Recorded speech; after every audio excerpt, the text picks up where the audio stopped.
Halo semuanya, saya dari kelas 1 Manajemen Pagi dan kelas 1 BUPA. Nama saya Mardiana Eng, dan di video kali ini saya akan menjelaskan kehidupan Buddha Gautama secara singkat. Agama Buddha atau Buddhisme adalah salah satu agama di dunia, di mana sudah ada sejak ribuan tahun lalu yang berasal dari India.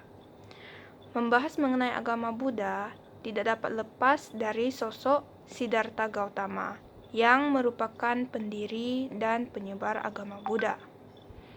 Siddhartha Gautama adalah guru spiritual dari wilayah timur laut India yang merupakan pendiri agama Buddha.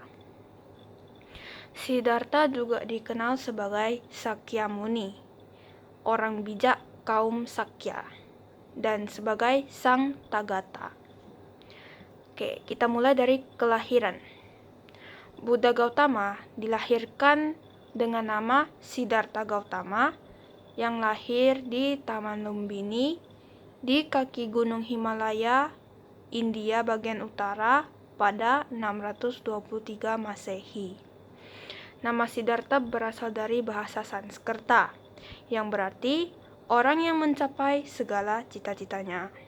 Sedangkan Gautama berasal dari leluhur yang merupakan guru terkenal.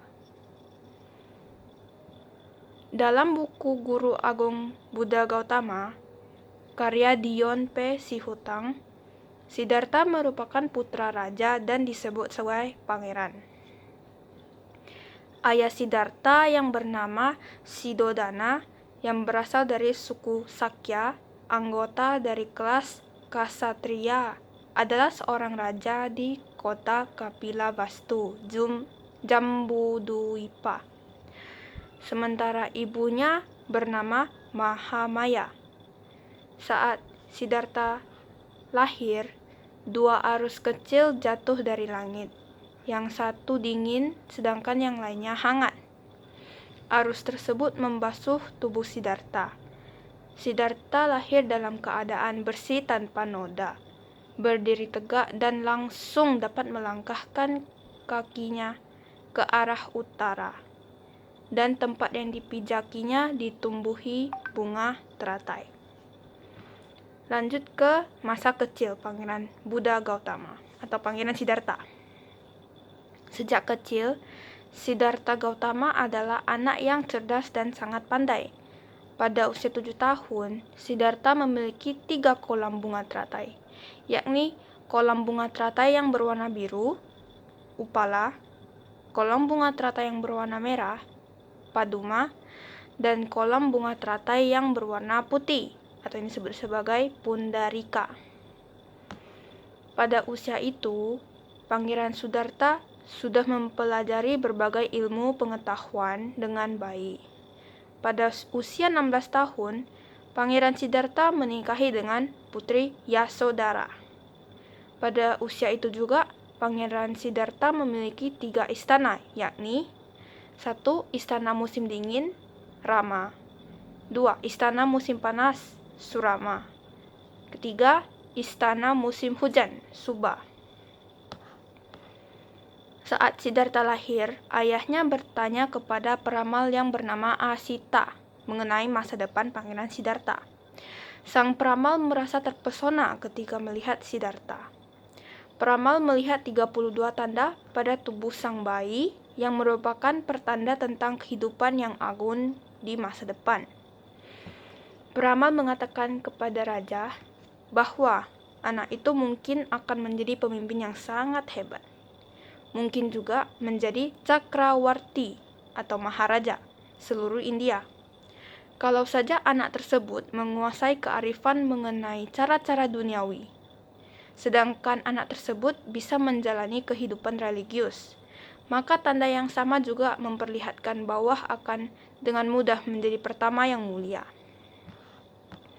Ketika hal itu dihubungkan dengan keturunannya yang mulia, maka mungkin bisa menjadi penyelamat dunia. Peramal juga menyatakan penyesalannya bahwa anak tersebut tidak akan bisa hidup cukup lama untuk mendapatkan manfaat dari kebijaksanaan penuh yang tumbuh dalam diri anak yang agung ini. Kata-kata peramal membuat Raja Sidodana merasa was-was dan tidak tenang. Raja khawatir jika Siddhartha akan meninggalkan istana dan menjadi petapa. Raja lebih memilih anaknya untuk mewarisi kekuasaannya sebagai raja, bukannya menjadi petapa. Oke, lanjut. Ada 4 hal yang tidak boleh dilihat oleh Pangeran Siddhartha Gautama, yakni orang tua, orang sakit, orang mati, dan seorang petapa.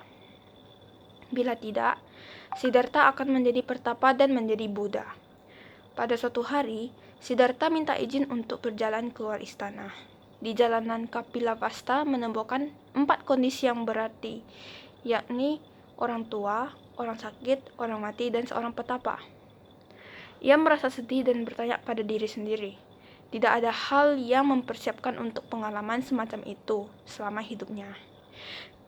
Ia berpikir bahwa hanya kehidupan suci yang akan memberikan semua jawaban itu. Pada usia 29 tahun, Siddhartha memutuskan meninggalkan istana, istri dan anaknya yang baru lahir. Ia pergi untuk menjadi seorang petapa yang bertujuan menemukan cara menghilangkan penderitaan atau membebaskan manusia dari usia tua, sakit, dan mati. Perjuangan Siddhartha dalam memaknai kehidupan dan mengupayakan terciptanya bangunan spiritualitas yang paripurna merupakan perjuangan yang berangkat dari hati nurani dan akal budi. Siddhartha kemudian bermeditasi menggunakan berbagai guru spiritual yang membimbinginya. Ia bermeditasi di bawah pohon Bodhi untuk mendapatkan penerangan agung. Penderitaan Siddhartha ketika meninggalkan untuk hidup dan belajar bersama para petapa Hindu merupakan satu petualangan spiritual yang menakjubkan.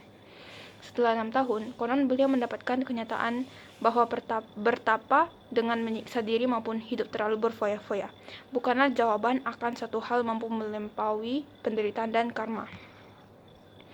Pemikiran seperti itu dianggap menyimpang dari aliran Hindu pada masa itu, sehingga ia pun menggambaran ke sebelah selatan India untuk mencari prinsip-prinsip spiritual yang dapat membentuk fondasi Buddhisme. Pada akhirnya di bawah pohon Bodhi ia memperoleh apa yang dicita-citakannya, yakni ajaran tentang sebab akibat penderitaan dan cara-cara mendapatkan kelepasan dan tersimpul dalam pandangan filosofis. Pertapa Siddhartha telah mencapai pencerahan sempurna dan menjadi Samyak Sambuddha atau Sama Sambuddha. Tepat pada saat bulan purnama Sidi di bulan Waisak ketika ia berusia 35 tahun. Saat mencapai pencerahan sempurna, tubuh Siddhartha memancar 6 sinar Buddha dengan warna biru, nila yang berarti bakti, kuning, pita yang berarti kebijaksanaan dan pengetahuan, warna merah, lohita yang berarti kasih sayang dan belas kasih, putih, avadata mengandung arti suci, jingga, manggasta berarti semangat, dan campuran sinar tersebut yaitu Prabhasvara. Oke, terima kasih sudah mendengarkan. Berikut adalah cerita singkat pendek dari kehidupan Pangeran Siddhartha atau Buddha Gautama. Terima kasih.